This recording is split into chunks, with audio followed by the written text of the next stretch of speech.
September. That's a true artist. He does not look the way he sounds. Definitely does not. Be like, ooh, who is that? And happy Thursday. I am Rashida Lucas. And I am Dalila Lucas. And we are your favorite Lucas twins.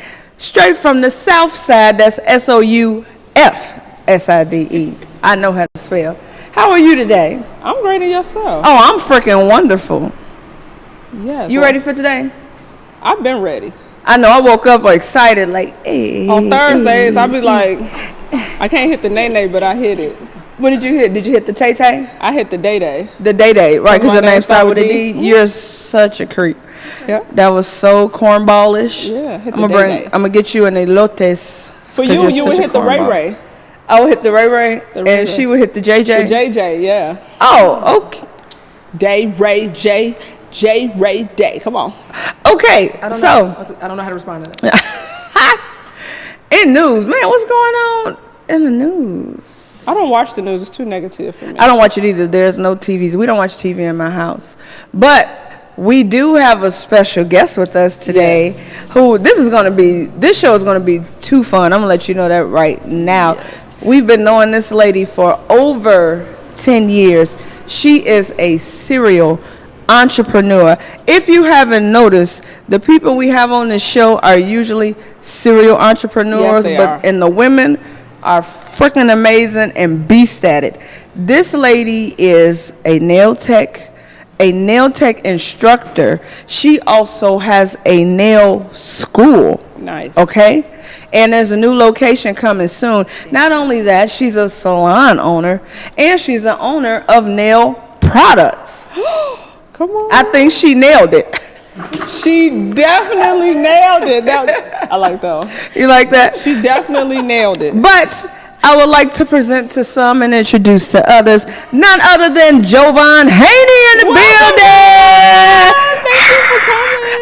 Oh. Long time no see.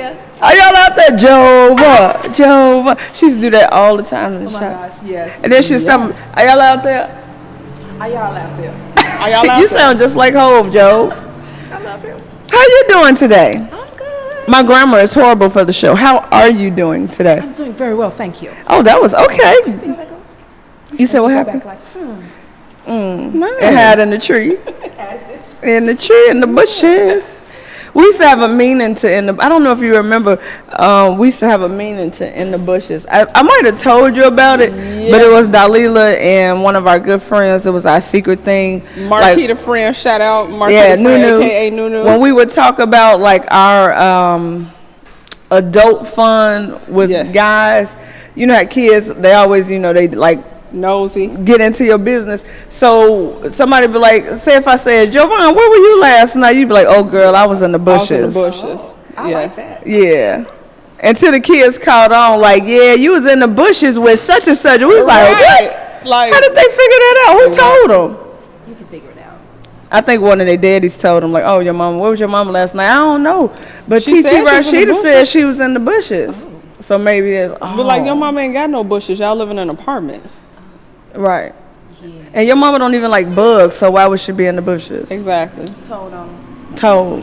And then they saw a playlist on the computer. That's when, iTunes and Bear sharing all. Right. When you used to have, speaking of Throwback Thursday, when you had to remember we had to make CDs and make playlists? Yes. And there was a playlist called In the Bushes. Right. What was on it though? In the bushes music. In the bushes. Like what kind of song? Like perfect example would be Tanks Slowly. That kind of that's an In the Bushes song. Okay. Or Brian McKnight's On the Floor. Or Gerald Levert's Let the Juices Flow. See y'all chirp. Okay. Or can I have that playlist? Or Janet Jackson's Warmth. Yes. My hands wrapped around. I can't sing. I'm sorry. I'm fasting. I can't sing that song. Can you sing it? Would you like? Sorry. I can send you a playlist. Oh, you have an iPhone. I can share it with you. Yeah. But we would like to know more about JoVan Haney and the J. Marie products that are super dope. Tell us about your endeavors and what's been going on and what's about to go on. So I am currently working on a new location for the school. Nice. I was in the south suburbs, so I'm looking to move towards the city. Nice. I have a location in mind. I'm keeping it kind of under wraps, but definitely accessible to the south suburbs, western suburbs, north. So I'm very excited about that. I did launch J. Marie Nail Products. I launched it with the intention to use it for schools. So it's a great learning product. It's great for students to learn and work. It's very workable, very easy. So I created that product with that thought in mind, because that's where I spend most of my time is teaching. So I created a product that students can use and not feel afraid of, because gel is intimidating. And so that is the first product to launch from J. Marie Nail Products is the UV gel line. Very easy to use, and it's true gel. I'll say that again. It's true gel. So what's fake gel? Okay. Yeah. So UV gel is a liquid-like substance, just like any gel, right? You put it on in the sense of kind of like polishing it on and like that with a brush. So like the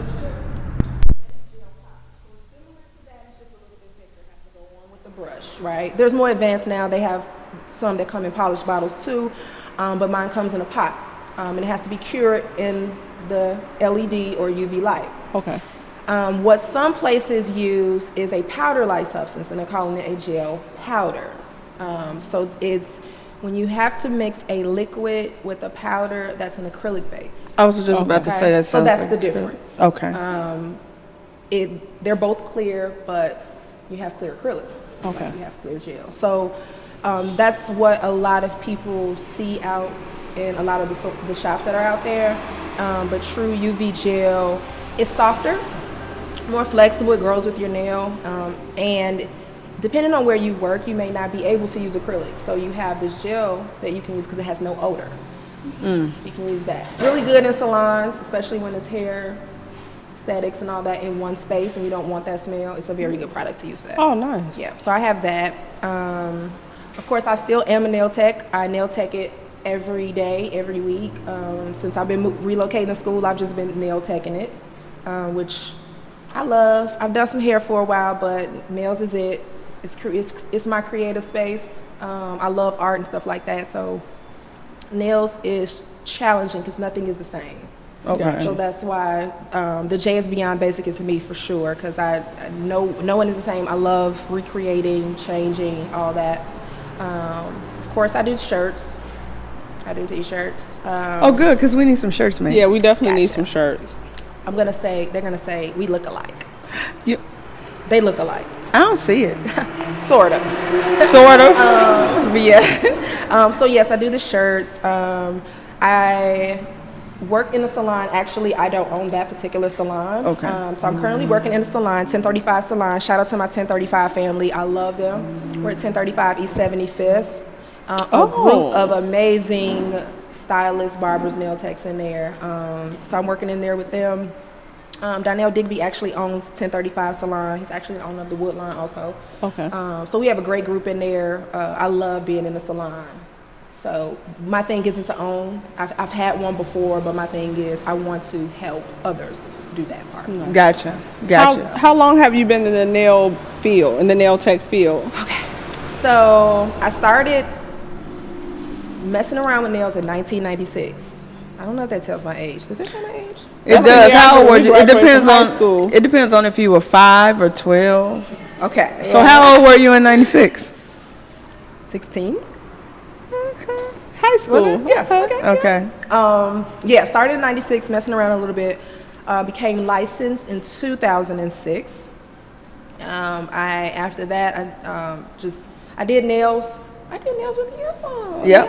Yes, my first salon was with you guys. It was so Yep. much In fun. Homewood and in Chicago Heights. And in Chicago Heights. And then I decided to go back and get my cosmetology license. Okay. So I did my cosmetology license, and I did hair for a while. And then I started to do both. And then I went back to get my instructor's license because I determined that I wanted to teach. So I was doing a little bit of training and development in the corporate world, but that's not as fun as doing it on the cosmetology side. Definitely. So I went back and got my instructor's license. And that's where the whole school thing came up. I was just like, I got to teach this. This is what I do. so much fun. So I did that. And So at the age of 16, being in high school, what fueled that passion? my mother had taken me with her to get her hair done all the time. So that environment, I've been in that. I mean, I got my hair done too, right? But that environment is so fun and exciting. It is. I don't think people realize, like, It's super fun. 12 hours goes by so fast when you're in that type of environment. So Yes. being in there and watching how people became family from just literally sitting in the chair was so dope to me. And so I got to see this lady named Sharon. I'll never forget Sharon. She actually did my nails for a high school prom. Nail tech on 79th Street, very good at what she does, and I just became intrigued by it. So that was it. It's being in the salon, like that's it. That salon environment is it. Salon environment is very dope. We already know. I worked in the hair salon. I worked in the hair industry for about 11, 12 years. And then I stopped about 7 years ago. And shout out to Jamila Anderson, celebrity stylist / my hairstylist and cousin.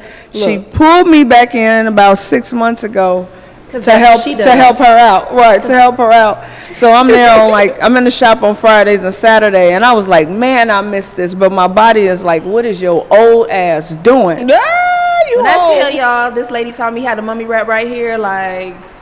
Mummy wrap queen. You better ask somebody. The customers use no hands. I'm like, no, I don't need your help. She got this. Like, when she taught me that, and when I was actually doing hair in the salon, I was like, man, this is the best thing ever. Like, you went to cosmetology school. They was like, oh. Yes, because I was afterwards. They're like, so could you teach us that? I'm like, girl, yeah, girl. I learned this from my Sheeta girl. They're like, what? I'm like, dopest ever. So that's what I like about it, right? You get to learn stuff from other people. And Definitely.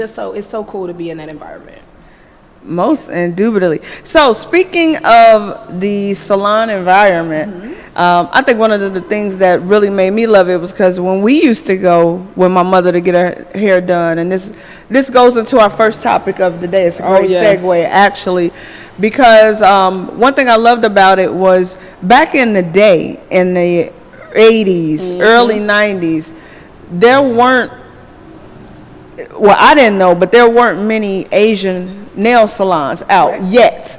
Right. So when black women would go and get their hair done, you got your nails done at the salon. Exactly. Even if it wasn't if you couldn't fit both appointments in, you still came back someday that week to get your nails done. And I love the smell of acrylic. Most people don't. I love it. Remember, I used to sit by you all the time when I had a break because I love the freaking smell. So weird. I'm super weird. I'm the person who sniffs gas at the gas station. Well, I love gasoline too. I'm a gasoline smeller. I like it. Okay. Yeah. Right. So that growing up as a young black woman or a young black girl going to the hair salon, those two went hand in hand. Yes. But then later came the Asian nail salons, and they're like everywhere. And the service is faster. I've gotten good service from both. So our first topic is black nail salons versus Asian nail salons. Okay. So what is your unbiased take on that? Unbiased take. So I'm all nail tech, right?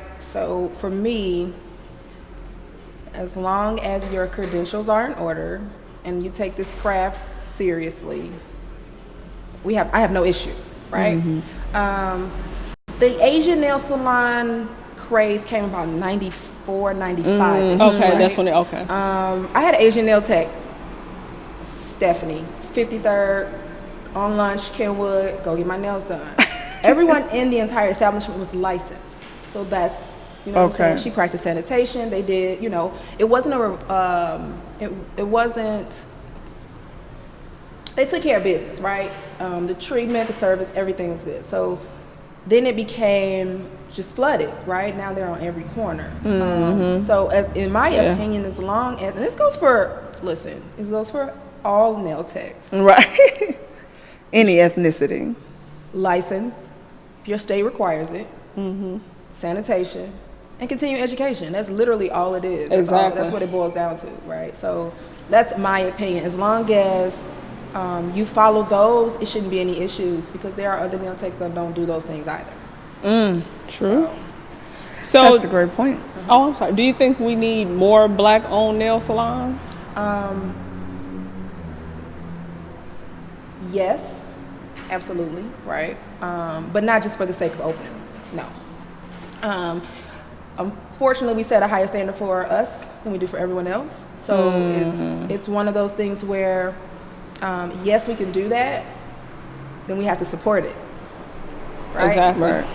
There are plenty of Black nail salons out right here right now. Yep. Like, there are a lot of them. And we have been around for a very long time. I remember someone saying, "Oh, I didn't know they were Black nail techs." And I said to myself, "Well, what salon were you getting your hair done at?" Because that's all I've ever known. Yep. Right? Yeah, especially since I was little. What I was saying, since a kid, that's where I first saw them, was when my mother went and got her hair done. Yep, So and that with Debbie. it kind of hurt my feelings a little bit, because I'm like, well, you've been living under a rock or what? Like, what am I missing? Or maybe their mama just didn't go get her hair done. That is possible. She just rolled her hair every week with them sponge rollers, and then she lay down, and girl. then she finally went to the plastic rollers. Those hurt though. They do. You can't sleep in those. But they curl, but I like the way they curl do. better. They do. A nice roller set. Nice little roller set. You Yeah. do. So we're out there. We've been out there. Most times we're in hair salons. So not every hair salon has it, Right. but most time we're in hair salons. And now as we become more known, as people like to say, you see more and more salons trying to open. But it's literally, I say the same thing over and over again. It's literally the professionalism, right? Clean, sanitation, all that. That all makes a difference when we open. Now, how do you feel? How do you feel about the videos that are going around and that are floating around, going viral with your cousins? Girl, if they was my cousins, they would not be out there fighting like that, girl. The videos. So what upsets me is that no one's stopping it. It's going on too long. So if you have enough time to video, you have enough time to stop it. That part. That's my issue, right? That part. Will I have to call the police on someone? You never know if you have to call the police on someone, right? It just happens. But at no point should anyone be fighting over a nail service, whether it's $25 or $110. I agree. So my thing is, I've been hearing those stories long before we had camera phones. They're just now being shown. So it's not anything it's in your new, face. right? It's in your face now. So it's not anything new. And no, all Asian nail salons are not like that, right? But there are some that are. And so it's been happening. Some of those places have been very disrespectful. Now it's just it's on social media. It's in a lot of places. So I say stop it and stop recording it. Let's just stop it. Exactly. Because no one should be physically harmed over a nail service. And you have the right to not like a nail service. I mean, you have a right to not like your hair service. You have a right to not like your nail service. It happens. So I don't know. I don't want to see them. And I get tagged in a lot of them because of what I do. And most people, I don't know if you all seen the post, I post like, hey, I untag. That's me. I'm the untag. Removed, right. I will remove a tag in a heartbeat. Remove a tag in a heartbeat. Don't tag me in it. It's negative. I don't want to see it. Tag me in something positive. Now, you know what I'm saying? So. Now, what I don't like is I've been in Black-owned salons, and there have been The same thing. some things going down, but no one records that or makes that go viral. So it's like it's almost like You want to make it. you just want to make it about race. Exactly. You know what I mean? Well, that's easy. It's Exactly. very easy. And then those videos, we never see the beginning part of the video. Exactly. We only see the ass end. Yes. And here's the thing with that too, like, okay, like we say, it shouldn't be physical anyway, right? Exactly. It shouldn't be physical. It shouldn't get to that point. But what do we know about Black women? We're passionate. We get like the moment we feel some type of way, right? Our voice escalates a little bit. and we're taking this angry. So if I show discourse about like what I've gotten, it's like, oh my God, what is she about to do? Unfortunately, right? That's how we're viewed most times. Right. Not right, but you're right. We don't see the beginning of the videos, and I feel like even if it is a dissatisfied customer, it doesn't warrant anybody to put their hands on. You can't lock me in your business. You just can't do. You're not locking me in your business. I'm gonna go crazy if you lock me in your business. And you just got to take the L. You just got to take the L. We have to learn how to react better too. For some of us, that you know what I'm saying. Some of us we fly off the handle, and so you got to learn to react different too. And that was a thing that I wanted to say too. Like, as Black women, not saying everybody, but majority, get loud and just crazy for no apparent reason. It's about how you handle things, because a lot of situations can be squashed if people just talk them out. And that's in any salon. That's in any salon. I don't care Any where salon. you go. Exactly. That's in any salon. So yeah, it's one of those things where you should know when to use your inside voice and your outside voice, right? Exactly. If you know, and I'm gonna say this because all these pictures float around with these different nails and how ugly this is and how great this is and how ugly it is. You know when they put your acrylic on if your nails are gonna be ugly. Why wait till you get to the end and now they're polishing to say, oh, I don't like these. No, wait. Okay, let's start over. You knew that. You knew that when they put that acrylic on and it was super thick and you were like, this is going wrong. Exactly. In your head, you know this is going wrong. And you're trying to finesse. And you're still, just foul that look. You shouldn't have to tell your nail tech what to do. So you know, partway through, that they're not going to come out correctly, right? So, and I'm not saying it's okay, because people love to take that and say, oh, she's still saying it. So, no, it's not okay. But don't sit through a service when you know the service is wrong. Right. Don't do that. Because you know what's going to happen at the end. You're going to get upset. They're not going to want to fix it, whoever it is. Because they're going to be like, wait a minute, well, I just did all this, and we could have did this an hour ago. Exactly. So it's that we have to pay attention to also. I mean, I've had a bad nail service before. I've had a bad pedicure from licensed professionals. Everyone is different. Everyone isn't the best. Everyone is still learning. Everyone's still growing. So it happens. Have I paid? Yes. I'm like, well, they still did the whole service.